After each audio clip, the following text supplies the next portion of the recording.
Atëherë vetëm të presim vetëm 2-3 minuta, do ju lutesha para se të nisim këtë panelin më të rëndësishëm, besoj, të këtij aktiviteti, sepse na nderon me pjesëmarrjen e tij dhe kryetari i Partisë Demokratike, zoti Sali Berisha, i cili menjëherë sapo unë e informova në lidhje me këtë aktivitet që e organizon Lidhja Demokratike e Gruas së Shqipërisë së bashku me Fondacionin Jaljar Merson, që është fondacioni zyrtar i partisë në pushtet në Suedi, Moderata.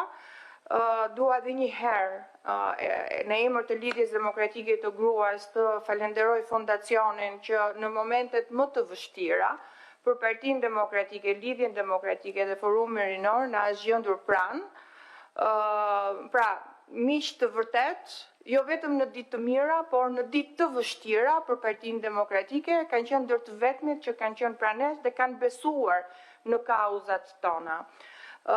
Dua të falenderoj Eva Gustafson, mikën e mirë të Partisë Demokratike, mikën e vjetër dhe të çmuar të zotit Berisha, e cila ka qenë gjithmonë një ndër mbështetëset më të mëdha të Partisë Demokratike dhe të Lidhjes Demokratike.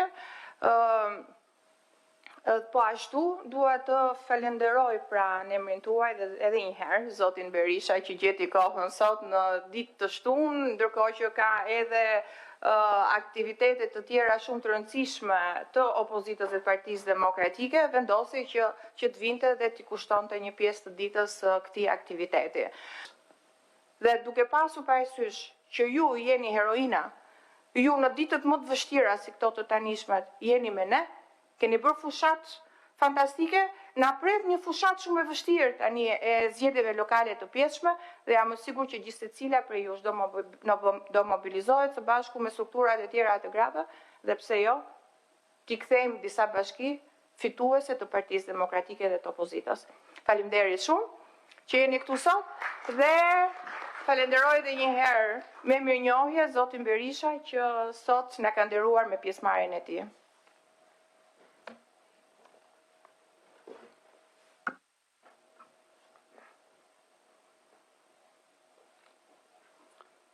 Mirë dita dhe një përshëndetje për zemër për të gjitha ju këtu, zonja dhe zonjushet nderuara.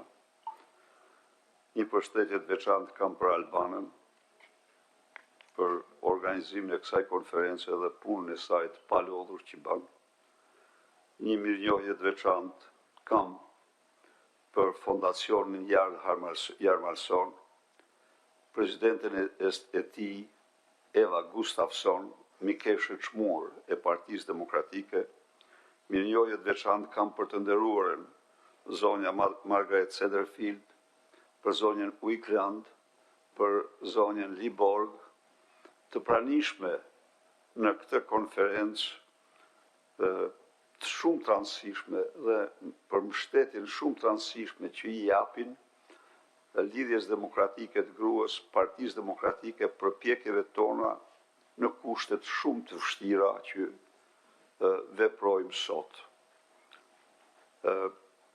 Është shumë themelor tema e konferencës dhe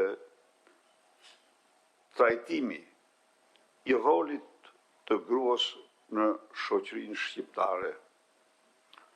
Në shoqërinë tonë, por dhe në çdo shoqëri sot, edhe në ato në të avancuarat, operon prej shekujsh dhe mijëvjeçarësh me pamëshirë muri i patriarkisë. Dhe ne nuk do të harrojmë kurrë se çështja e rolit të gruas, çështja e barazisë gjinore është parazgjithash një çështje themelore e të drejtave të njerëzit. Kjo pabarazi e kristalizuar në shekuj dhe që ka forma nga më të shëmtuara të shfaqjes saj, faktikisht është armiku kryesor sot i të drejtave të njerëzit, i vajzave dhe grave në Shqipëri, në Europë dhe në botë. Në gjendja sot e grave dhe vajzave në Shqipëri është dramatike, si që është dramatike gjendja e shoqërisë shqiptare, por ato që kanë, që paguajnë çmimin më të shtrenjtë në këtë mes, janë gratë dhe vajzat, mbasi Shqipëria është vendi i parë dhe i vetëm në të cilin sundon një narkoregjim, një diktaturë autoritare e bazuar në drogën, e bazuar në krimin dhe lidhjet e pushtetit me krimin. Në qeverisjen tonë ne u përpoqem dhe shënuam hapa transishëm në betejën tonë kundër pabarazisë, në betejën tonë kundër murit të patriarkisë.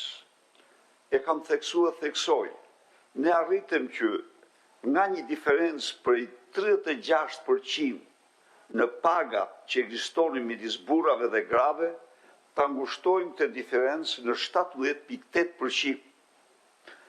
Arritëm që gratë dhe vajzat shqiptare, pra pabarazin financiare edhe ekonomike, cila është një pabarazi jashtëzakonisht e dhimbshme, ne arritëm që këtë pabarazi, pra jo vetëm ta ngushtojmë, por vajzat dhe gratë shqiptare nuk ishin më në të keq paguarat në rajon, por ishin në të mirë paguarat në të gjitha vendet e rajonit. Kjo arritje u rrokullis me shpejtësi.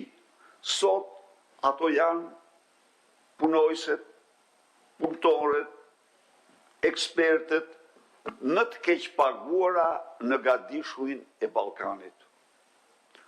Por jeta e gruas, jeta mëtëria gruas shqiptare në narkodiktaturë, apo në diktaturën autoritare të bazuar në drogën, është me shumë drama, është jashtëzakonisht e dhimbshme. Çfarë ndodh me instalimin e narkoshtetit? Droga, paraja e drogës, është një para toksike, e cila shkatron me mira vende pune, falimenton me qindra mira nërmarrje eksporti. Dhe lënë si alternativë të vetme për trit shqiptar dhe jo vetëm për trit shqiptar, largimin nga Shqipëria. Nuk gjan kumë. Në Europë, nëna, me vatra bosh sepse fëmijët janë larguar, nëna krye familjare, sepse burrat janë larguar në emigracion, nuk ka një vend tjetër të dytë, ku dhuna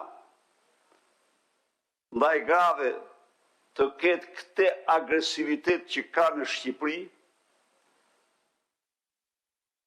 dhe që kjo duhet ta pranojmë në qoftë se trashëgimia jonë nuk është se na bën të shumë nder raportet gjinore, por për sa i përket vrasjes, ajo ka qenë eksepsioni gjitha eksepsioneve në traditën tonë. Kurse sot ne numërojmë numrin më të lartë të vrasjeve të grave, sepse nuk ka një mbrojtje. Sot dhuna nxitet. Shqipëria duhet ta kenë të qartë se ka kryeministrin më mizogin në Europë. Kryeministri që agreson zyrtarët, ministrët, edhe para gazetarët, edhe para kamerave, nuk përmbahet. Agreson fizikisht. Dhe a mund të imagjinoni ju se si reflektohet ky qëndrim i egër I njeriu që humbet kontrollin kur ndodhet para një gazetarje që i bën një pyetje që nuk i pëlqen. Apo një ministri që nuk është dakord me mendimin e tij. Një njeriu i cili po t'ja shohësh kabinetin e ka plot me gra dhe vajza, por e kam thënë dhe them, më rikujton Ghedafin, i cili nuk mante bodyguard, por mante bodyguarde.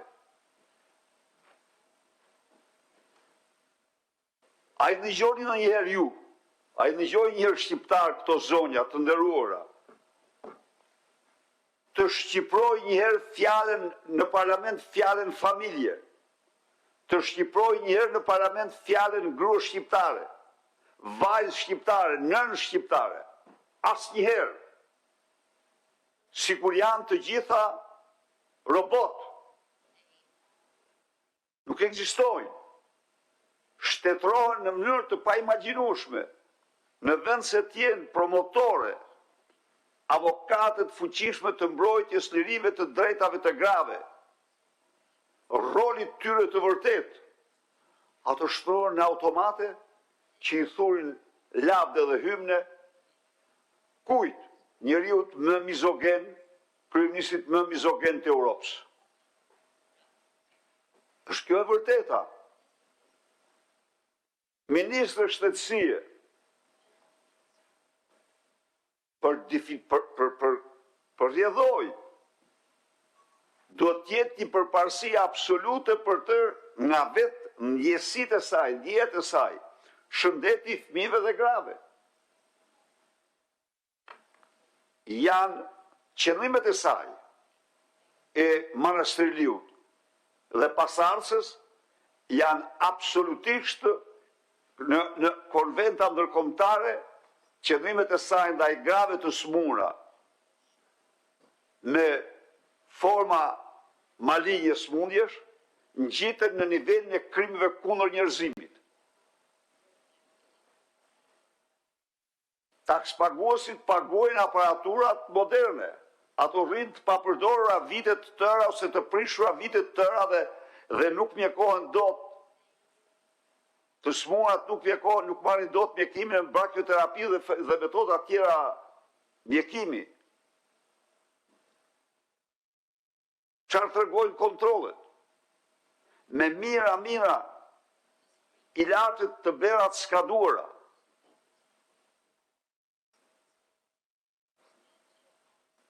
Një injorim i plot, një rënim,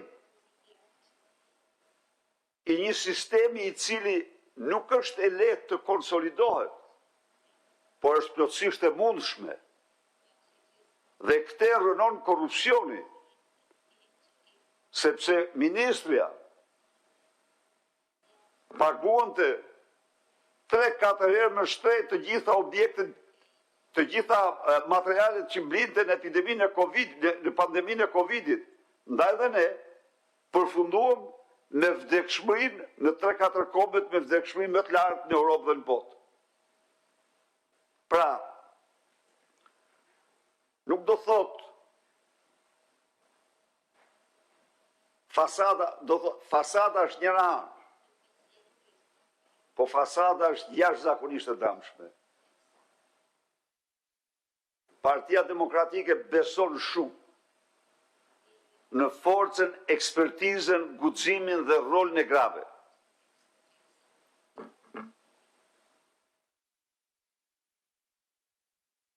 Edhe sot në opozit, ju keni një rol thelbësor, themelor, me qëndresën tuaj, me përkushtimin tuaj, me punën tuaj.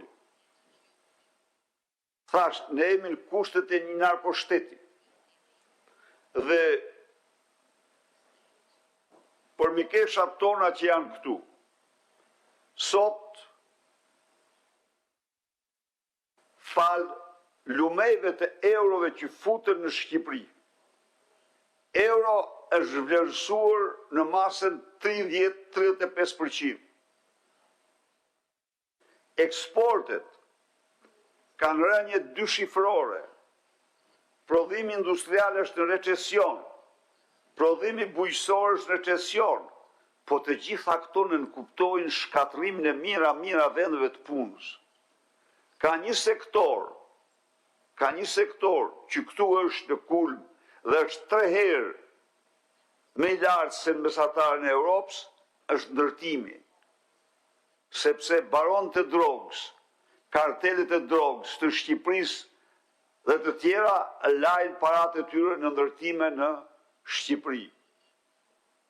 Por, çfarë është sot një apartament për vajzat dhe të rritë shqiptarë? Është molla më ndaluar. Është mollë ndaluar. Mund ta blenë atë më lehtë me punën dhe djerës në tyre kudo tjetër përveç në Shqipëri. Për shkak të çmimeve stratosferike që kanë dhe rrogave të papërfillshme që marrin. Roli i gruas është themelor në shoqëri, por është themelor dhe në familje. Shqipëria është nga të paktat vende në të cilën qeveria sjell në parlament ligjin për të krijuar fermat e grave për të lindë fëmijë të askujt.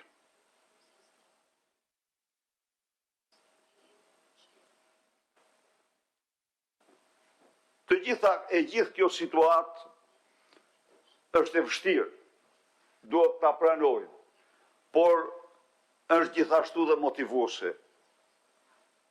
Ne duhet luftojmë, të shumëfishojmë përpjekjet tona dhe ju të tilla jeni. Ju jeni gratë pamposhtura, vajzat pamposhtura. Dhe mbani gjallë përpjekjen e Partisë Demokratike dhe shoqërisë shqiptare për një ndryshim në këtë vend. Çdo diktaturë ka një fund. Nuk duhet të harrojmë të gjë. Dhe ky fund do t'i vi nga gratë dhe vajzat shqiptare.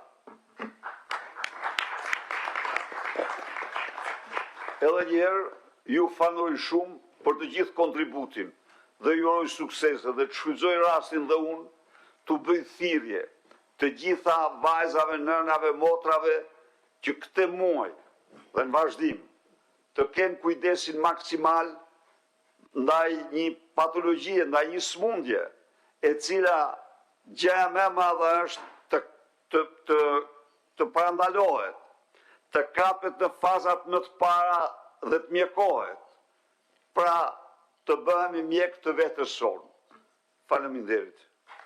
Faleminderit, doktor. Para se t'ja kaloj fjalën Florianës, unë në fakt dua edhe një herë të rikujtoj që në emër të Partisë Demokratike, unë kam bërë një kallëzim prej më shumë se një viti në SPAK për krim në masë.